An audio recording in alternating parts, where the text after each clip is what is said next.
और चलिए 10 बजे की 10 बड़ी खबरों के साथ शुरुआत कर रहे हैं। पहली ब्रेकिंग, दिल्ली में बीजेपी संगठन मंत्रियों का आज से 2 दिवसीय बैठक है। जेपी नड्डा और बीएल संतोष मौजूद रहेंगे। बैठक में पार्टी लोकसभा चुनाव के नतीजों की समीक्षा करेगी। साथ ही यूपी उपचुनाव और सांगठनिक रणनीतियों को लेकर भी बैठक में चर्चा होगी। अध्यक्ष पद के चुनाव के लिए जरूरी सदस्यता अभियान के साथ साथ मतदाताओं तक सीधी पहुंच की नई रणनीति तैयार की जाएगी। आपको बता दें कि इस साल के अंत में हरियाणा, महाराष्ट्र, झारखंड और जम्मू कश्मीर में विधानसभा चुनाव होने हैं। आगे बढ़ रहे हैं दूसरी ब्रेकिंग के साथ। आज से 3 दिन के दिल्ली दौरे पर सीएम ममता। खबर है कि आज दोपहर कोलकाता एयरपोर्ट से नई दिल्ली के लिए रवाना होंगी दीदी। ममता बनर्जी ने पीएम मोदी से मिलने का समय मांगा है। बताया जा रहा है कि कल पीएम मोदी के साथ ममता अलग से बैठक कर सकती है। केंद्रीय योजनाओं और रुके हुए फंड को लेकर और भी ऐसे कई मुद्दे हैं जिस पर चर्चा हो सकती है। नई दिल्ली दौरे के दौरान ममता इंडिया गठबंधन के शीर्ष नेताओं से भी मुलाकात करेंगी। साथ ही अपनी पार्टी के सांसदों के साथ बैठक भी करेंगे।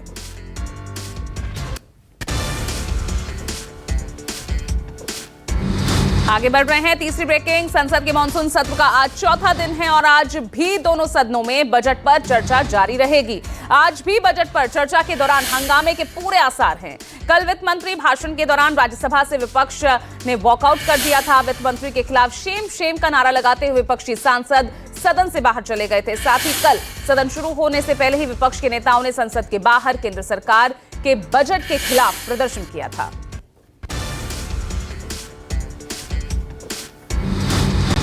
आगे बढ़ रहे हैं चौथी ब्रेकिंग। बिहार विधानसभा में आज भी हंगामे के पूरे आसार। कल विशेष दर्जा नहीं मिलने पर विपक्ष ने जमकर बवाल काटा था। नीतीश कुमार ने कल एक बड़ा बयान देकर बिहार की राजनीति में हलचल मचा दी थी। आरक्षण पर विपक्ष के हंगामे के बीच नीतीश कुमार ने कहा, सरकार ने पहले ही जातीय गणना के बाद आरक्षण की सीमा को बढ़ा दिया है। कल सदन में झुनझुना लेकर पहुंचे थे विपक्ष के तमाम नेता। आगे बढ़ रहे हैं 10 बजे की अगली ब्रेकिंग। 26 जुलाई यानी शुक्रवार को सेना के जाबाजों के साथ करगिल विजय दिवस का जश्न मनाएंगे पीएम मोदी। करगिल विजय दिवस के कल 25 साल पूरे हो रहे हैं और इस साल रजत जयंती मनाई जा रही है।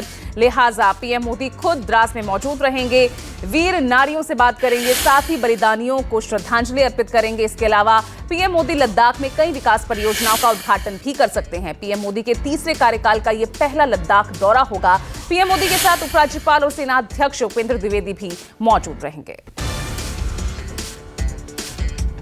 आगे बढ़ रहे हैं 10 बजे की अगली छठी ब्रेकिंग। पंजाब से जहां पठानकोट में 7 संदिग्धों के दिखने से हड़कंप मच गया। फांगटोली गांव में महिला से पानी मांग जंगलों में गायब हो गए। बीते 1 महीने में चौथी बार ये संदिग्ध देखे गए हैं और इस बार 1 या 2 नहीं बल्कि एक साथ 7 संदिग्ध आतंकी देखे जाने से फिर से दहशत का माहौल बन गया है। पुलिस ने सूचना के आधार पर संदिग्धों के स्केच जारी किए हैं।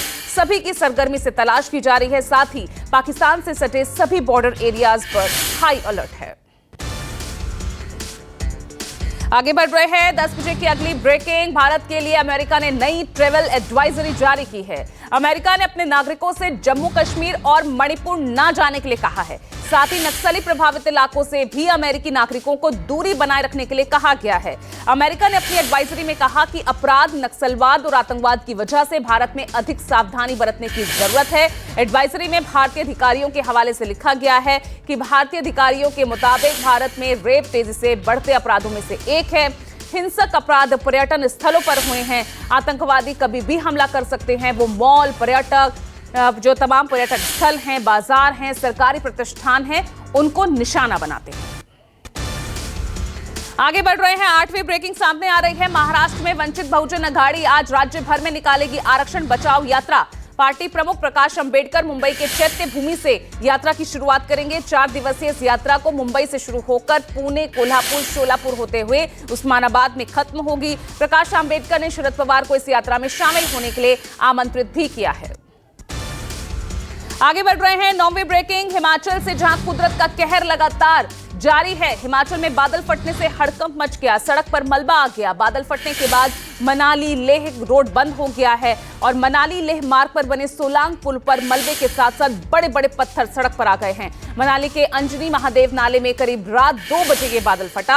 आसपास के क्षेत्रों को खाली करा लिया गया है। चेतावनी भी दी गई है कि लैंडस्लाइड की घटनाएं बढ़ सकती हैं। पर्यटकों को भी अलर्ट जारी कर दिया गया है और प्रशासन की कोशिश है कि मनाली लेह रोड को जल्द से जल्द बहाल किया जाए।